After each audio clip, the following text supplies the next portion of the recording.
Oh crap. I forgot this stupid thing was on, it's just my roommate. Not a big deal. Bye. Wait. What do you mean? He ends the call before he can hear any more from his team.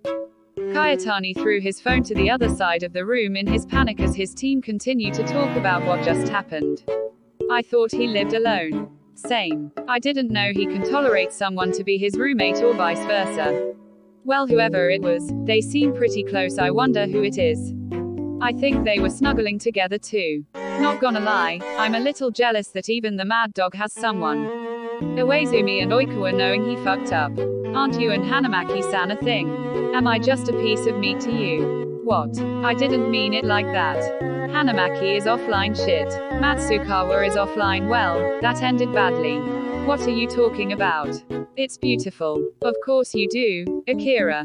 Disappointed turning head noises. What do you think of all this, Toru? I'm not sure, but I feel like I recognized the voice of the mad dog's roommate. I kinda do too, Utaro. Go back to bed please. I need cuddles. Kissy face throwing kisses, kissing everyone, shocked to even respond to what happened. Akira. Fuck. Wrong chat. Kunami is offline, Kindaki is offline. I'm starting to think the whole morning group call routine is a bad idea. You think? Kyotani just sighed. He had a feeling they'd be up on his ass later at practice. He's definitely gonna ignore them, of course, but it's just going to annoy him a lot since they'll approach them more. He turned his attention to the freckled boy, who was still sleeping peacefully. A little drool coming from his mouth, like not a care in the world. Roommate, huh? He wrapped his arms around him too, leaning his chin on his green hair before closing his eyes for a moment. The warmth they shared calmed Kyotani down. His worries melting away. It didn't take long until his eyes fully drifted to sleep. As soon as the bright rays of the sun hit Yamaguchi's face and his eyes started to open, he blushed seeing their bodies so close to each other. Without thinking, Yamaguchi shoved Kyotani as hard as he can, making the blonde fall to the other side of the bed. Hey, what the heck? Kyotani rubbed his head in pain. Good morning to you too. Is it even morning? The two grabbed their phones and checked. 12:51 p.m. The two frantically run to the closet, grabbing the uniforms and putting them on as fast as they can. Both of them headed to the bathroom, taking turns in brushing their teeth and washing their face. They didn't even have time to cook breakfast or take a shower. They just grabbed a piece of bread then ran towards the door. Yama, hurry up. Kyotani holds the door for Yamaguchi as usual. Thanks Kyo. See ya later. Yamaguchi sprinted towards school. Kyotani did the same, cursing in his head since he's not really used to being late despite his appearance. As he runs to school, he saw Oikawa and Iwaizumi in a convenience store. What are they doing there at this time? He approached his senpai, asking them. It turns out they were on a date, simple, sweet but a bit of bad influence to their younger teammates if they skip class just for that. Then Oikawa spoke again. Mad Dog-chan, it's Saturday. We don't have school or practice for today, remember? Oikawa said with a sassy tone. He just received a smack to the head from his boyfriend. Kyotani just blinked before taking a step back. He didn't realize he forgot about today's date. This was the first time he did too. Thank you, I have to go. He bowed a little before walking out, leaving the two shocked with his action. Did he just respect his senpai? Wait, I forgot to ask juicy details. Oikawa tried to run after Kyotani, but his boyfriend just pulled him back. Just leave him be okay. He'll share when he wants to. Do you really think that? No. But one thing I know is that we're on a date and I don't want you to pay attention to anything else. Got it. Iwa-chan. His face was a blushing mess. Kyotani immediately called Yamaguchi to tell him to meet up with him, but for some reason, the call was not connecting. He did this multiple times, with no luck. It all failed. Kyotani started to worry, so he started to walk to his house, in hopes to maybe find Yamaguchi there. Come on, please be there. When he got to his street, he saw Yamaguchi from afar and started to run towards him, bringing him to a hug the moment he got close. Why were you not answering? Kyotani cried out, squeezing him a little tighter. I don't know, Kyo. I tried calling you too, but it says it won't connect. Maybe our phones are busted. Try calling me now. It rang. The two found it weird but chose to ignore it. They didn't know, the only reason the call didn't connect, is because they tried to contact each other at the same time. Multiple times. Anyways, we have a day off. Where do you wanna go? Some of my team were actually at the museum. Suki wanted me to follow them. Ugh, no. Then where do you wanna go then, Kyo? Somewhere different than that, just the two of us. I heard mountain climbing is supposed to be nice. What the? I didn't mean that different. Plus we have to prepare gear and train first for that. I think you should be the one who chose. Yamaguchi nervously laughing. What about the mall? I wanna look at some new sneakers. Ooh, that sounds neat. Let's go then. Okay, but first. Kyotani rubbed the back of his head. You can let me go now. When Yamaguchi opened his eyes, it opened as wide as he can. He didn't realize he was still hugging the mad dog, and Kyotani didn't notice it until now too. He was just looking away, his cheeks blushing. I'm so sorry. I didn't know. The freckled boy blushed too, stuttering as he tries to explain himself. His face turned away. When he looked at Kyotani by the corner of his eyes, he noticed the cropped blonde wearing this strange expression on his face. His eyes were just squinting at him, his mouth curved to an almost smile but also, not a smile. It turns out Kyotani was just trying his best to control his face. Trying to not look like he was extremely happy that moment, and it just made him look like an angry constipated dog. Why is he looking at me like that? Anyways, let's go. Forward. Trusted companion. Yamaguchi nervous noises. What? Kyotani raised his eyebrow. I said let's just go. He shouted before walking ahead. Kyotani leaned back a little, his eyes widened when the freckled boy shouted at him. He wasn't sure if he is afraid or turned on. Possibly both. This better not awaken anything in me. The walk was quiet between the two, but it didn't feel bad or anything like that. Yamaguchi was fiddling with his fingers while Kyotani had his hands buried in his pockets. The two just glancing at each other from time to time, giving each other a little smile before looking away. When they reached the mall, they looked at some sportswear. Kyotani decided to buy new sneakers since his current one was already worn out. He chose a green one coated with stripes of gold. Hey, Kyo, I'm gonna head out to the bookstore for a bit.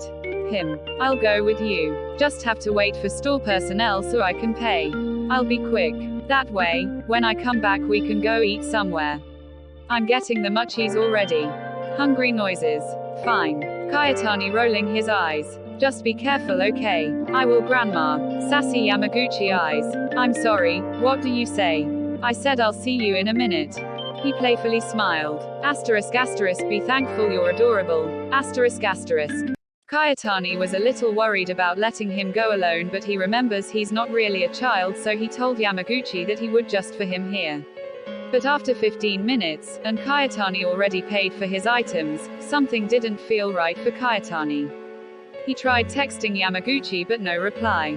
He called but the phone call was dropped. So after paying for his new sneakers he went to the second floor to where the bookstore was, and he saw 3 boys surrounding Yamaguchi. One look and he knew something was wrong. You gonna cry again, you fag? The man with the red shirt said, mocking the freckled boy. The blue shirt wearing guy flicks his finger on Yamaguchi's forehead. That tall blonde isn't here to protect you now. Kyotani didn't hear what they were saying. Still, he rushed in, pushing the other guy to the ground before grabbing Yamaguchi's hand. Something wrong here. He growled at them, ready to pounce. His eyes were filled with killing intent. Holy crap, isn't that the mad dog? Oh hell no, I'm out. The other guy said before walking away, making the other people follow him. Kyotani turned to Yamaguchi, who saw him visibly shaking and terrified. Thank you, Kyo. Without a word, Kyotani brought him in for a hug, not caring if they were outside or if anyone can see them. Yamaguchi hugged back, his body started to feel calmer, his heart too. You bought your stupid book yet? Yamaguchi pulled away from the hug. Frowning his brows, his lips forming a little cute and angry-looking pout. It's not stupid. It's actually awesome and very tragic. Yamaguchi cried out. I haven't got it yet, so come on. He grabbed Kyotani's wrist, pulling him into the bookstore. Hey, slow down. Kyotani cried out, chuckling a little at how cute the annoyed form of Yamaguchi was. After getting the manga, they went to the food court to eat, talk about random topics but mostly about the plot of Age of Fantasy, Terror and the Light of the Oracle. Kyotani wasn't really fond of comics or manga, but he does love how Yamaguchi looks when he started explaining about it. He looked so excited and happy. A total nerd. They managed to take some fries home too. So, the good guys are on a quest to lit up the fire of a dying world in hopes to revive their planet. Kyotani asked while sitting on the couch. Yamaguchi happily nodded. He was standing behind the couch, leaning his chin on the crop blonde's head, reading along with him. Yamaguchi's jump over to sat beside him, as he flips through the pages of the comic. The Oracle is this guy. He pointed to one of the characters. It's like every 100 years there's an oracle that basically governs their world. There's a lot of lore about it too. Excited Yamaguchi noises. Well, that sounds fucking good, huh? Kyotani shouted. He was clearly interested about the story now. The mad dog realized something. He just cursed again, loudly too. So he turned to Yamaguchi to make sure he's alright. He just saw Yamaguchi smiling at him. I'm okay, Kyo. I feel a lot calmer now, thank you. Yamaguchi smiled. Kyotani thinks he knows why, but he didn't want to assume things. So he just continued reading the manga, trying in an attempt to hide the smile slowly forming on his face.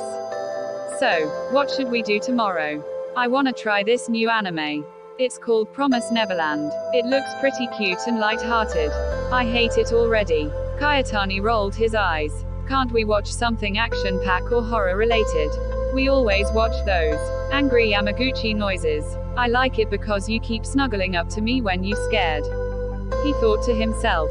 Let's just watch something wholesome for once. Yamaguchi leaned his chin on Kyotani's shoulder, making those puppy dog eyes.